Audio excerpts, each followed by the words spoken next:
Hello and welcome to another episode of Larrick in Japan.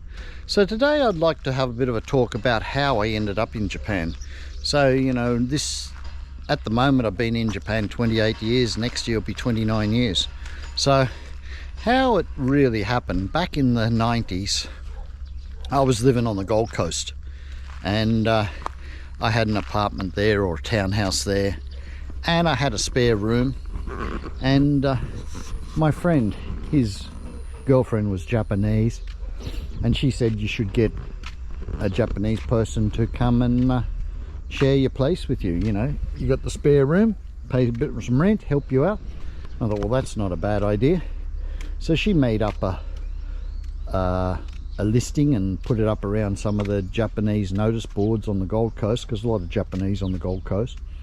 Anyway, I got a phone call from a woman, and she come around and had a look at the place, and she liked it, so she said she'd move in. So she moved in, and her English was pretty good. So we started getting along pretty good, and we started going out together. She was in Australia for 1 year on a working holiday visa. So we started going out together, and things progressed. And she thought about staying in Australia, so we went to immigration in Australia on the Gold Coast to see how we could extend her visa or get a new visa. And the guy was saying it was pretty difficult to do from there, and it would take a long time and be a bit costly. He said her best idea would be come back to Japan and do the application process from there. So when her visa ran out, I think it was June, she came back in 95. She came back 96. She came back to Japan. Anyway, so I got a tourist visa for 3 months, and I came over in July 96. So when I came over, we moved in here. This is her parents' house here. So we moved in here, and we stayed here for a bit, and then we got married, and then we put in for a spousal visa for me, so then I could get some work. So that was a bit of a process. The people at immigration, man, they were unfriendly. It was like trying to deal with a brown snake, they were really mean. Anyway, it all happened, and we got all the paperwork done after many visits and that sort of thing. We got all that fixed up. And then we got the application in, and we decided we'd go to Thailand for a couple of weeks while we were waiting for the visa to come through. And I rang up immigration and asked, was it okay? They said, yeah, that's fine, no problem. So when we got to the airport to go through, they said, oh, you can't go out of the country, you've got a visa application in. If you leave, the application will be cancelled, and you'll have to do it all again when you come back. So I said, oh, well, we'll do it again when we come back. So when we come back, we had to do it all again, but it was easier then because we knew what we had to do, and it was just a matter of making sort of copies. It wasn't so difficult. So we got that done. Anyway, got the visa, and then I started looking for work. I got a job at a company in Nagoya and started teaching at companies like Aishin and Denso and Toyota and those sort of places. There were morning classes, some afternoon classes, some night classes. Some days you didn't have much on, other days you were pretty busy. It just depended on the schedule. And I did that for a while. I did that for about a year, I suppose. Anyway, in that time we rented a place, we rented a house. It was a small house, and we rented it. It had a double car garage, and had a bit of land. It was quite nice. We rented that and lived there for about 8 or 9 years, I suppose. And in that time I had the daughter and the son. They were both born there. And I used to, in that time, working at doing the nights, and wife was working for Yamaha. She was teaching English, so it was a bit difficult. So I got a job as an ALT in a public school, in a junior high school. So I was teaching there in the daytime. It was good. It was 8 to 4 o'clock, and then I'd pick up the kids on the way home and then I started doing English lessons at home, and I had a lot of students at home back then, and I was making pretty good money. I was nearly making as much on the side as I was at my normal job, and it was pretty good. And back then teaching English wasn't bad. You sort of had to be a native English speaker, and then you know, like the company I was teaching with, a lot of them used dispatch companies. A lot of these boards of education use dispatch companies, and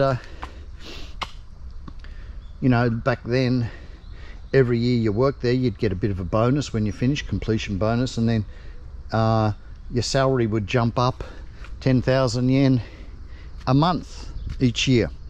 So it was pretty good. Wasn't making bad money, and it was pretty good. So I did that for 8 years there, and before I finished working there, we built the house over here. So this is our house across the road. We built it here. So it's the father-in-law's land, so we didn't have to pay for land, we just had to build the house.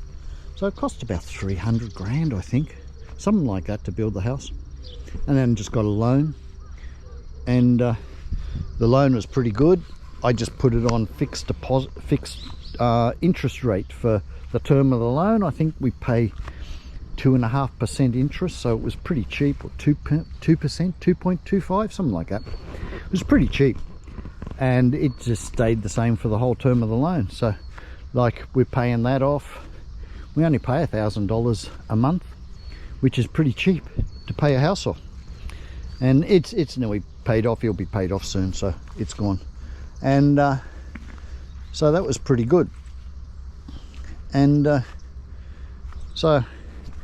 and then I went through a few different, you know, contracts finish, and then worked for different companies and that. So I worked in Anjo for a year, and then I went to Okazaki. I worked in Okazaki for 8 years, teaching in junior high schools and primary schools there. So I did that for 8 years, and then that contract finished, and then I've been doing part-time work for a Juku, which is like a cram school. I've been working there part-time for probably 12 or 14 years or something like that now. So at the moment I still work there. I teach there on Wednesday, Thursday, Friday nights. So it hasn't been too bad, but you know, like coming over, I knew no Japanese at all. I didn't know anything at all, and so that was a bit of a hassle. But having a Japanese wife sort of helped. She did a lot of the paperwork and different things. So, and as time's gone on, I've learned Japanese. I haven't really studied much. I find it a bit difficult studying. I have dyslexic. So I am dyslexic, so you know, it is pretty difficult hitting the books, but I've just picked it up as time goes on. My Japanese isn't fantastic by any means, but it's enough to sort of get by. And now teaching in schools is sort of pretty well gone. It's sort of not real good now. They don't pay much.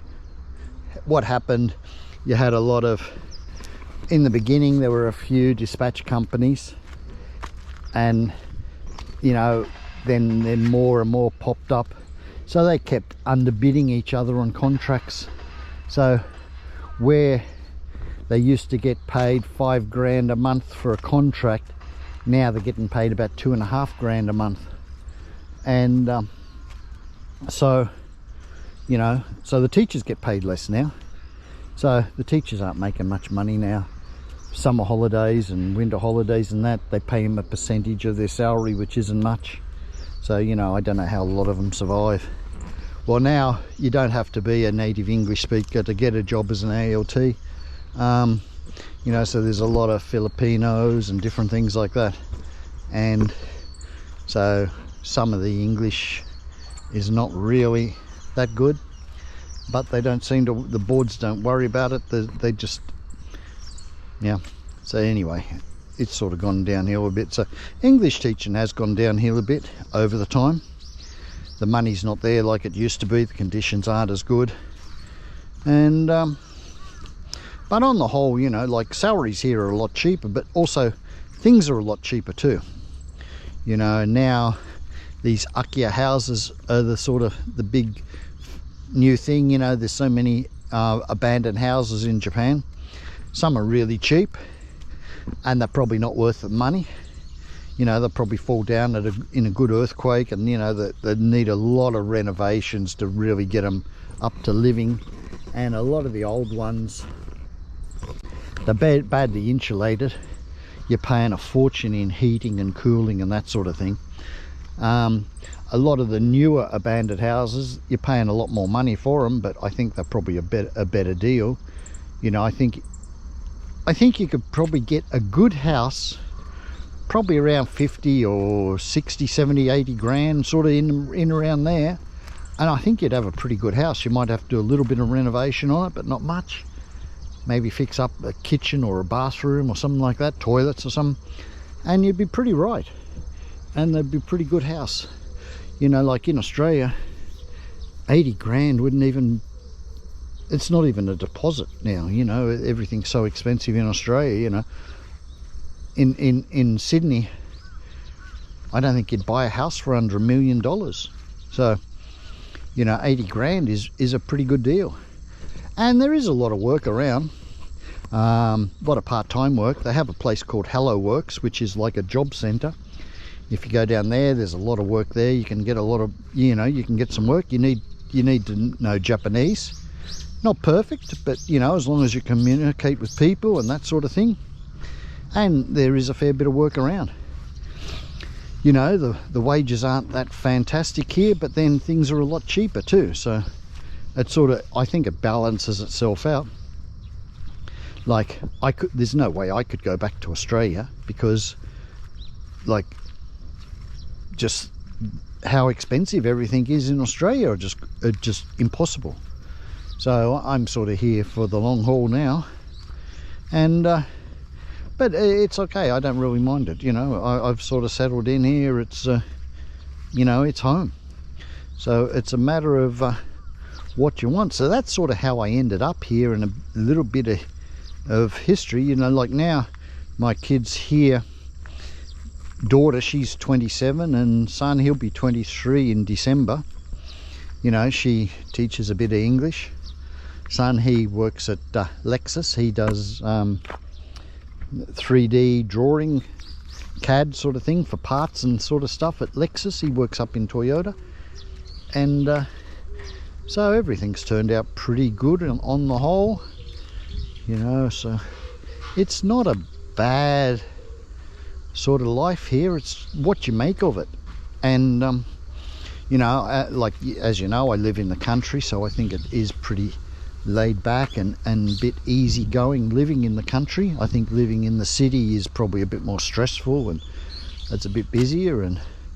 But if you live in the city, you don't really need a car, and that you can get around on public transport. There's a lot more public transport out here. There's not much public transport. We don't have any buses. We have 2 trains an hour, and the train station's about 2 kilometers from home. So it makes it difficult if you don't have a car living in the country. But we have cars, so it's fine, you know. And you know, like, it's quiet. You know, you get hardly any traffic noise where we are. Well, as you can see, I've got no neighbours. Got the house down here. Here we are here. One over there. But, you know, it's quiet. And I like it. It's very relaxing. I can get outside, have a bit of a wander around. I couldn't live in an apartment. It would drive me absolutely up the wall, being locked in a little shoebox. But yeah, living out in the country suits me.